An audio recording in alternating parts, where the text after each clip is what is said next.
সবাই জানেন যে গতকাল মাননীয় মুখ্যমন্ত্রী মমতা বন্দ্যোপাধ্যায় তিনি বলেছেন, তিনি ঝাড়খণ্ডের মুখ্যমন্ত্রীকে বারবার এই অনুরোধ করেছিলেন যাতে ডিভিসির জল না ছাড়া হয়।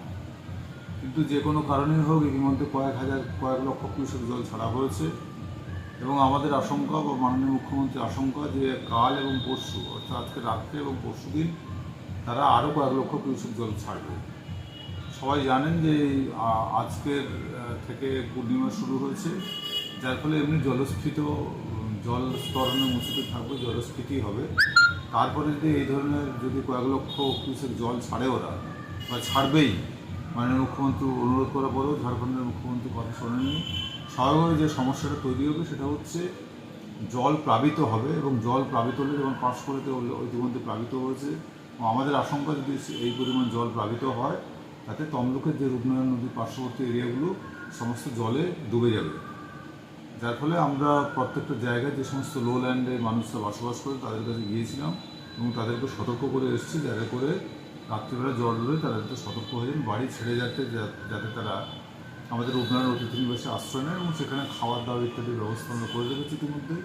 আমরা চাই না যে জলস্তরের ফলে মানুষের কোনো বিপদ হোক, বিভ্রান্তি হোক, যার ফলে আমরা মানুষকে সতর্ক করে দিয়েছি। রূপনারায়ণ অতিথি নিবাস খোলা রয়েছে, সেখানে মানুষজন এসে সেখানে অবস্থান করতে পারবেন। আমরা প্রয়োজনীয় খাওয়ার সামগ্রী ইত্যাদি তাদেরকে দেবো।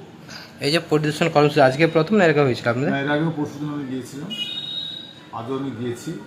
মাননীয় মুখ্যমন্ত্রীর নির্দেশ মতো এবং সামান্য জেলা শাসকের নির্দেশ মতো আমরা যে সমস্ত যা প্রয়োজনীয় সেই সমস্ত ব্যবস্থা গ্রহণ করি। জেলা শাসক থেকে কী কী নির্দেশিকা রয়েছে? জেলা শাসক থেকে এই সমস্ত নির্দেশিকা রয়েছে, মানুষকে যাতে মানে সেফ জায়গা, নিরাপদ জায়গায় নিয়ে যাওয়া যায় সেই ব্যবস্থা তিনি ইনস্ট্রাকশন দিয়েছেন, আমরা সেই ইনস্ট্রাকশন পালন করছি। আর মুখ্যমন্ত্রীর তরফে আর কি দেওয়া হয়েছে নির্দেশিকা? এবং তাদের এই সমস্ত বিপজ্জনক যে সমস্ত মানুষরা বিপদে পড়বে তাদেরকে যাতে যথেষ্ট পরিমাণে খাওয়া দাওয়ার ব্যবস্থা করা হয় এবং তাদের যাতে পর্যাপ্ত বাসস্থানের ব্যবস্থা করে তিনি নির্দেশ দিয়েছেন এবং সেই নির্দেশ আমরা পালন করছি। এই যে রূপনারায়ণ নদী পাড় রয়েছে পরিদর্শনের জন্য আপনি তো গিয়েলেন, পাশাপাশি অন্য কোনো কি টিম গঠন করা হয়েছে পরিস্থিতি? অবশ্যই আমাদের একটা 24 আওয়ার্স ডিজাস্টার ম্যানেজমেন্ট টিম খোলা রয়েছে, যেখানে আমি আছি এবং অনেকেই আছেন।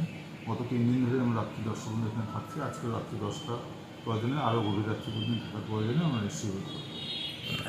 আর কবে কবে যাবেন আপনি? আগামীকাল আমরা সকাল 10টার সময় যাওয়ার একটা পরিকল্পনা আছে এবং ওই সময় নদীর জলটা বাড়বে বলেই আমাদের মনে হয়, যেহেতু পূর্ণিমা রয়েছে। আগামীকালও আমরা ভিজিট করব, আজকে রাত্রেও আমরা ভিজিট করব। ভাইস চেয়ারম্যান ছিলেন এবং 14 নম্বর ওয়ার্ডের কাউন্সিলর ছিলেন এবং অন্যান্য আধিকারিক ছিলেন।